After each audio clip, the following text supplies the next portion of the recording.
राजेश अग्रवाल जी हमारे साथ जुड़ रहे हैं। राजेश अग्रवाल जी, गुड आफ्टरनून, स्वागत है आपका कार्यक्रम में। बताइए, फ्राइडे का सेशन है, पिटारे से क्या निकालेंगे आज? गुड आफ्टरनून श्रेया जी, अनुज जी और बाकी भी जो पैनल में मित्रगण है, सबको नमस्कार। आज का स्टॉक अगर देना हो तो हालांकि थोड़ा कॉन्ट्रा हो जाएगा क्योंकि सीमेंस में बहुत जोर की गिरावट हो रही है, फिर भी मैं कमिंस के साथ जाना चाहूंगा। अगर आप देखें तो इंजन्स और पावर सॉल्यूशंस में एक बड़ा डाइवर्सिफाइड पोर्टफोलियो है, डिमांड बनी हुई है, खास करके डोमेस्टिक इंफ्रास्ट्रक्चर और इंडस्ट्रियल्स। दूसरी तिमाही में देखेंगे तो 27% के आसपास रेवेन्यू में ग्रोथ था, जो कि सॉलिड बीट थी सारे मैट्रिक्स पे। पावर जेन सेगमेंट ने बहुत अच्छा परफॉर्म किया था, 50% की चमक दिखाई थी डेटा सेंटर के ऑर्डर की वजह से। और इंडस्ट्रियल सेगमेंट थोड़ा सा वीक था, मॉनसून एक्सटेंडेड हो गया था उन सब चीजों की वजह से। लेकिन मुझे लगता है कि आने वाले दिनों में जिस तरीके के हालात बन रहे हैं, इंफ्रास्ट्रक्चर पर ग्रोथ है, केपेक्स बढ़ने वाला लगता है, उन सबको देखते हुए ये स्टॉक 4800 रुपए तक आने वाले 6 से 9 महीने में जा सकता है। तो यहाँ पे खरीदारी की सलाह रहेगी। ओके, चलिए कमेंट्स में खरीदारी की सलाह रहेगी। अब एनबीसी आवाज ने पिछले कुछ सत्रों से कि metals as a space focus में रहेगा, और हम ये होता हुआ दिखा भी है। हिंदुस्तान कॉपर देख लीजिए, हिंद जिंक देख लीजिए, वेदांता, टाटा स्टील, सभी में अच्छी बाइंग है। मेटल एज ए स्पेस अभी आपको कैसा लग रहा है, और आपके प्रिफर्ड पिक्स क्या होंगे स्पेस से? देखिए, metal age a space exciting है। क्यों? डॉलर वीक है और फेड के रेट कट के बाद तो और थोड़ी सी बूस्ट हो गया इस पूरे सेक्टर को। तीसरे देखेंगे तो डिमांड बढ़ती जा रही है। अभी जैसे आशीष भी समझा रहे थे कि पावर से कह लीजिए, ईवी से कह लीजिए, डेटा सेंटर से कह लीजिए, मैं सिर्फ कॉपर की बात नहीं कर रहा हूँ, मैं हर चीज की बात कर रहा हूँ। किसी न किसी चीज की कहीं ना कहीं डिमांड बढ़ती जा रही है। ऐसे हालात में मुझे लगता है कि मेटल में अच्छी तेजी आने वाले दिनों में बनी रहेगी। हो सकता है इतनी बढ़त के बाद थोड़ा करेक्शन कहीं देखा जाए, तो वो एक अपॉर्चुनिटी होगी एक्यूमुलेट करने के लिए। आज की डेट में कहा जाए तो हिंदुस्तान जिंक प्रेफर्ड पिक है, रहेगा, क्योंकि सिल्वर बहुत क्रुशियल है। 40% के आसपास की प्रॉफिटेबिलिटी अगर सितंबर के क्वार्टर में देखो तो आपको हिंदुस्तान जिंक के आई थी। और लगातार इंडस्ट्रियल डिमांड बढ़ती जा रही है, खास करके ग्रीन एनर्जी वगैरह को लेकर के, तो वहां से सिल्वर की डिमांड बढ़ी हुई है। यूएस ने उन्हें क्रिटिकल मिनरल लिस्ट में डाल दिया है। ऐसी कई चीजें हैं जिस वजह से हिंदुस्तान जिंक में तेजी बनी हुई है। और मुझे लगता है कि इसके अलावा अगर देखना हो तो हिंदुस्तान कॉपर की, जैसे अभी आशीष ने बात करी, उसमें एक ऐड और करना चाहूंगा, हिंडाल्को का नाम। जहां अगर आप देखें तो दूसरी तिमाही में 21% का जंप था, बॉटम लाइन में 13% का रेवेन्यू में। और कॉपर का बिजनेस वहां पर बहुत हेल्दी था।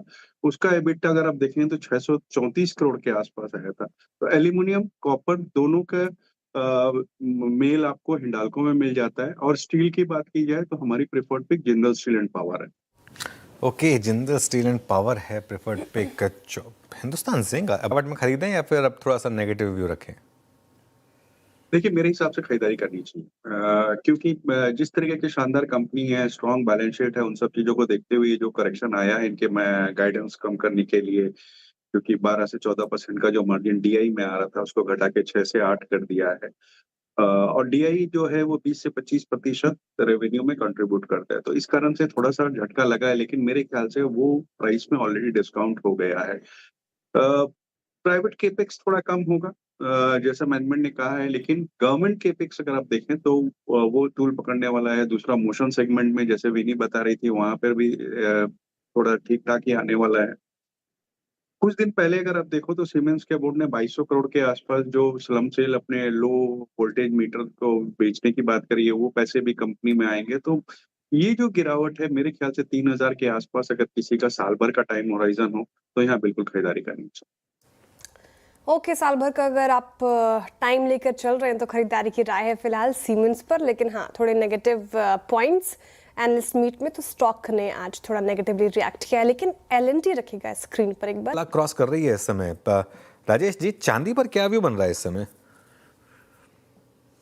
अनुज जी, वेरी सॉरी, मैं कॉमोडिटी बिल्कुल मैंने वो इतना डिटेल में हाँ, ट्रैक नहीं वो करता हूँ।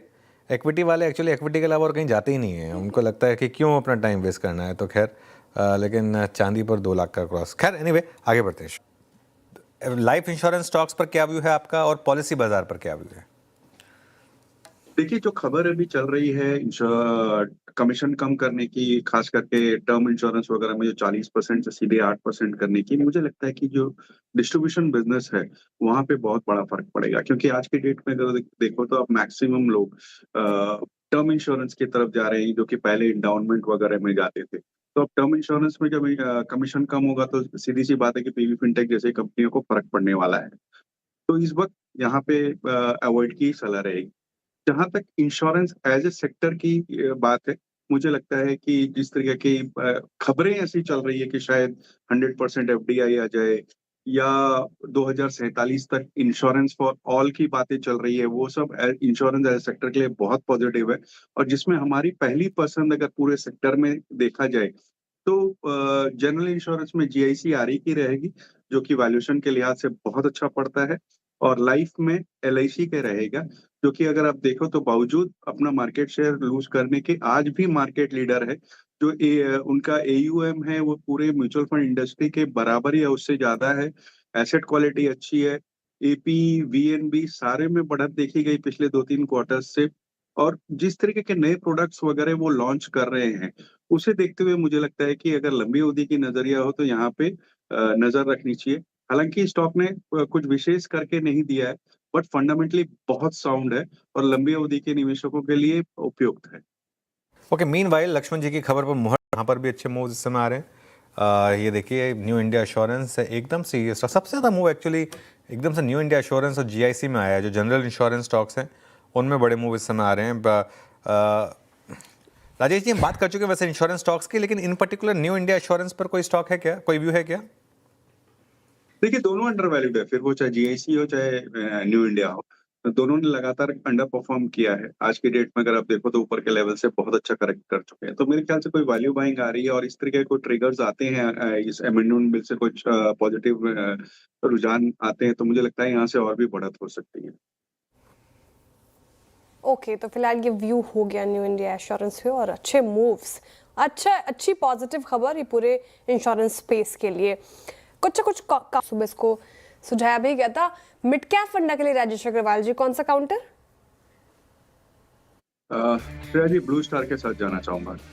अगर आप देखो तो रिटेल और इंस्टीट्यूशनल दोनों लेवल्स में अगर आप देखा जाए तो इस कंपनी की ब्रांड रिकॉल और डिस्ट्रीब्यूशन नेटवर्क दोनों बहुत शानदार है। नए मैन्युफैक्चरिंग फैसिलिटीज लगा रहे हैं रूम एसीज में भी और कमर्शियल रेफ्रिजरेशन में भी, जो कि आने वाले दिनों में इनकी इंपोर्ट पे जो डिपेंडेंसी है उसको कम कर देगी और उसके अलावा ये एक्सपोर्ट पे बढ़ावा देने की अपॉर्चुनिटीज खोज रहे हैं, खास करके यूएस और यूरोप के मार्केट में। ईएमपी डिविजन्स की आज की डेट में ऑर्डर बुक 5,000 करोड़ के ऊपर की है।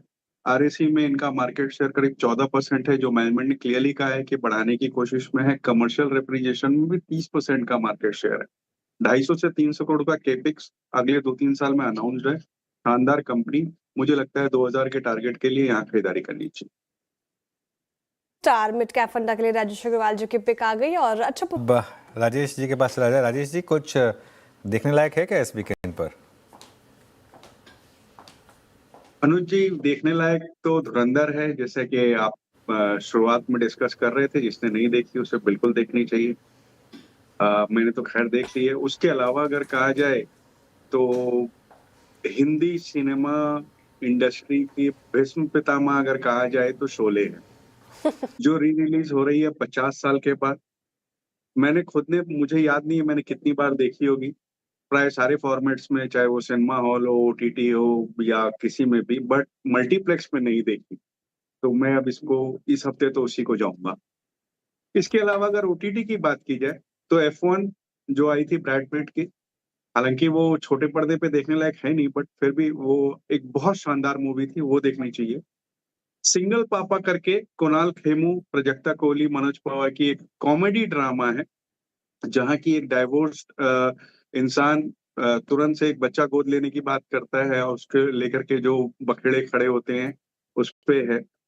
उसके अलावा ग्रेट शमसुद्दीन फैमिली करके एक जियो हॉटस्टार पर ड्रामा कॉमेडी है, जहाँ अगेन जो कृतिका कामरा हीरोइन है वो कुछ अपने प्रोफेशनल टारगेट्स को लेकर के व्यस्त है और उस समय उसके फैमिली के कई लोग आ जाते हैं जो घर में एक बखेड़ा खड़ा करते हैं, उसको ऊपर है। बहुत अच्छी कॉमेडी हो सकती है।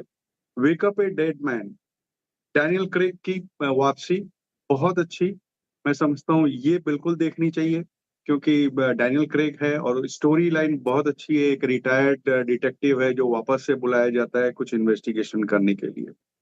राधिका आप्टे की साली मोहब्बत एक बहुत अच्छी सस्पेंस थ्रिलर हो सकती है, जिसमें कि एक मर्डर इन्वेस्टिगेशन में एक हाउसवाइफ फंस जाती है और वो किस तरीके से वहां से बाहर निकलती है, वो है। और सिटी ऑफ शैडोज करके एक एडेप्शन है नॉवेल का, जो कि स्पेनिश क्राइम थ्रिलर है, और जो मुझे लगता है कि बहुत अच्छी हो सकती है। ये कुछ एक ऑप्शंस है। और एक बहुत छोटी मूवी है कपिल शर्मा की, किस किस को प्यार दूं 2, जो रिलीज हुई है, तो अगर समय मिले तो वो भी जा सकते हैं।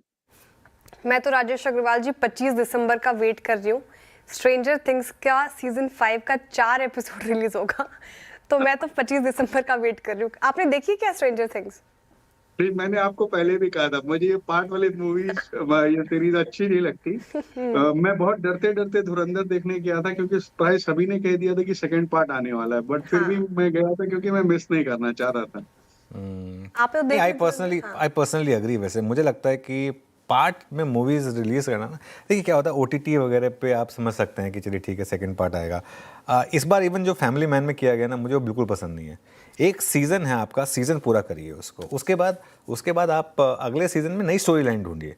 लेकिन अब ये सीजन है, कोई मतलब बिंज वॉच कर रहा है पूरा टाइम लगा के, और कोई सीरीज आती है अब 2-3 दिन में पूरे उसको निपटा देते हैं। उसका पता चलता है कि ये तो अभी आधी कहानी हुई है, और वो उसको अगली चीज़ को आप सीजन नहीं मान सकते। या तो फिर जैसे होता है कि आप 4 एपिसोड एक बार में रिलीज कर दीजिए, 4 एपिसोड उसके बाद 1 महीने के बाद रिलीज कर दीजिए। अब जैसे धुरंधर भी है, वैसे मूवी बहुत अच्छी है, मैंने खुद ने कहा, लेकिन अब पार्ट 2 अगर आनी है तो जल्दी आनी चाहिए। फिर ये नहीं होना चाहिए कि फिर 2 साल के बाद आप उसको लेकर आ रहे हैं ये उसको करके, वो तुरंत आनी चाहिए। फिर जैसे गैंग्स ऑफ वासेपुर आई थी एक बार, हालांकि वो पिक्चर चली नहीं थी, लेकिन मेरी आज तक ऑल टाइम फेवरेट फिल्म है वो। और गैंग्स ऑफ वासेपुर आई, और उसके बाद उसी स्टोरी को कंटिन्यू करते हुए 3-4 हफ्ते के बाद ही वो गैंग्स ऑफ वासेपुर 2 आ गई थी। तो वो सेंस बनती है वहाँ पर, वरना otherwise I agree with Rajesh ji की थोड़ा सा पार्ट्स वाला भी मामला है। अनुज जी कई बार तो आती ही नहीं। जैसे अगर आपको याद हो, गणपत आई थी टाइगर श्रॉफ की, और वो इतनी बड़ी फ्लॉप हुई की थी, उसका सेकंड आया ही नहीं। बिल्कुल, तो कहानी अधूरी है आपके पास। बिल्कुल नहीं आती है। और बाहुबली हाँ जी बिल्कुल। हेरा फेरी आई थी, उसके बाद हेरा फेरी 2, वो तो खैर हेरा फेरी, वो तो खैर उसको मैं मानता भी नहीं हूँ एज अ फिल्म, क्योंकि वो पहली हेरा फेरी प्रियदर्शन की थी, दूसरी हेरा फेरी में तो प्रियदर्शन थे भी नहीं, तो एकदम बेकार पिक्चर बनी थी। उसके बाद उसको हैंगिंग छोड़ दिया गया था, उसके बाद कभी पता ही नहीं चला कि वो क्या होगा। खैर एनीवे, चलिए अब वापस मार्केट पर लौटते हैं और आज के निफ्टी गेनर्स में सबसे ऊपर टाटा स्टील 3.5%, फिर हिंडाल्को, तो 2 मेटल नाम हो गए। इटर्नल में अच्छी तेज़ी आई, अल्ट्राटेक सीमेंट, नेस्ले इंडिया और मारुति सुजुकी, यहाँ पर आपको अच्छी तेज़ी देखने को मिली।